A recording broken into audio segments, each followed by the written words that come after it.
Extremely important. Woody said that it was the picture that I took of the windows that caught her attention. But Woody, real fast, you and I had talked about the only negative to the house, or the big negative to the house, was the one bath. I was just talking to Jay, and they had contemplated when his mom was here of moving her laundry room and or a second bath, a half bath, right here off the kitchen, because we have the garage behind here.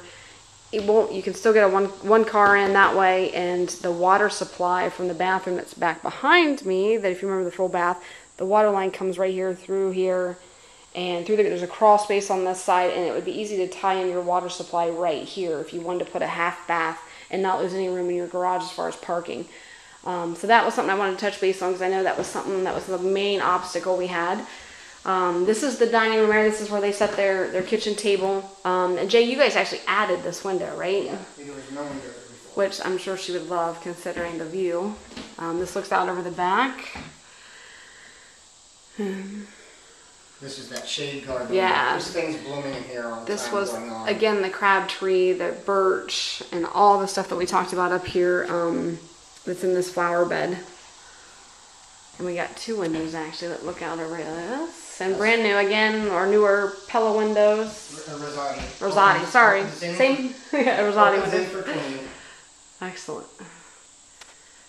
And the kitchen, which has gotten great natural light. We didn't even flip on the lights, you couldn't tell. This looks out over, this is your kitchen window. Jay, tell me again real fast, the tree that she's going to see right here. That's the brandywine crab with the double pink flowers. So it's hard to see with the screen. But we can get it. Yeah, if we roll, does it flip out relatively easy so she can? I assume it does. I don't even know how it does it. Tell you the truth. Oh, here we go. So yeah.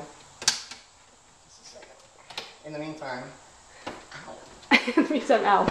You know what? Got it? Oh, excellent. Now she can see. Yeah, because I was gonna pretty good. So this is your view, looking out your kitchen window. You can see this was all the flower beds we talked about. Jay, you can. Peony. Yeah. All these daylilies there that just I finished, except the little yellow guy that's coming back a second time. Those are huge daylilies. And then we had all the stuff up front. Unfortunately, the car is parked in front of it. we won't leave the car. No, we'll move that. The car definitely goes with that. But the shiny leaf things, those are rhododendrons that are full bloom. And as a matter of fact, here is a picture of them, which is not a great picture. I don't know if you can see this or not. Can you see that? This is what you see out your window. You'll see over there's the white crab tree. Yeah. Okay. These are the crab trees out here to the left. This is part of the crab tree over here. Yeah.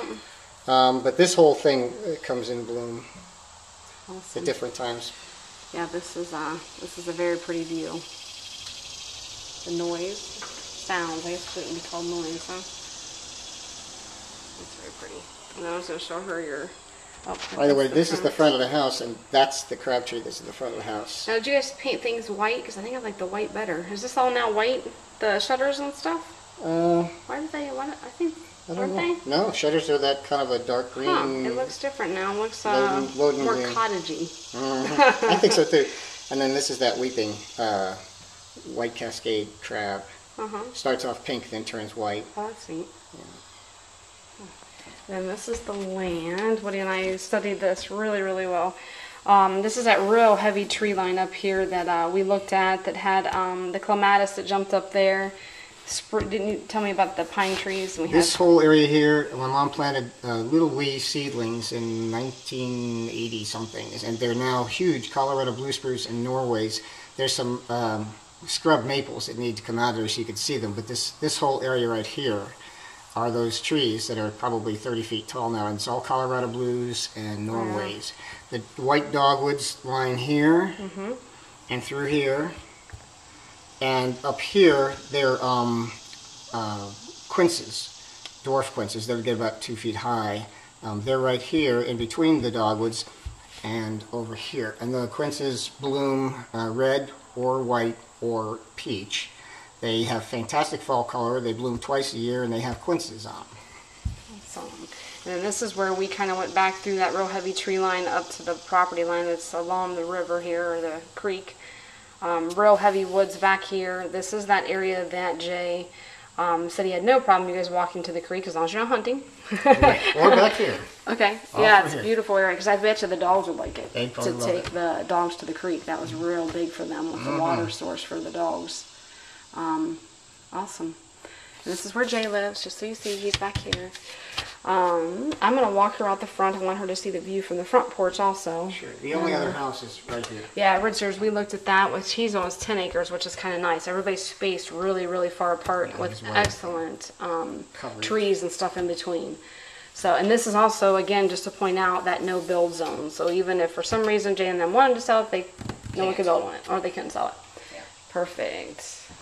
And excellent maintenance records. We looked at that. I've got some stuff still to scan for you, Woody. I'll do that today and get it to you. This is walking back out. Oh, this is the garage. We'll show this seemed more like Woody's domain, but we'll show her. It is a 2.5 car garage. Brand new garage doors. And definitely space here. This is where we said that if you wanted to, you could recess easily a half bath so that the guests can use it. What he said that was pretty important to you to have an area for the guest, and that way your bathroom's for you. You could even, at that point, look at maybe even tying that bathroom into that back bedroom if you wanted to make it and have an actual entrance. But, and then what you and I briefly talked about, I don't think you guys need the 3-bedroom, but if, heaven forbid, you ever need to resell down the road, we've had no objections to someone taking, this is, you can't really see it, a recessed area here. Yes. If you want to, yep, there's a nice recessed area right there that can easily be the closet to turn that front room into a 3rd bedroom. Plenty of space, and it seemed to appease anybody that's looking for a 3-bedroom. Oh yes, the beautiful front. This is the kitchen view again. We'll get it one more time. I just think that's pretty. I thought that shot was so pretty right there. Looks like a fairy tale book. All right.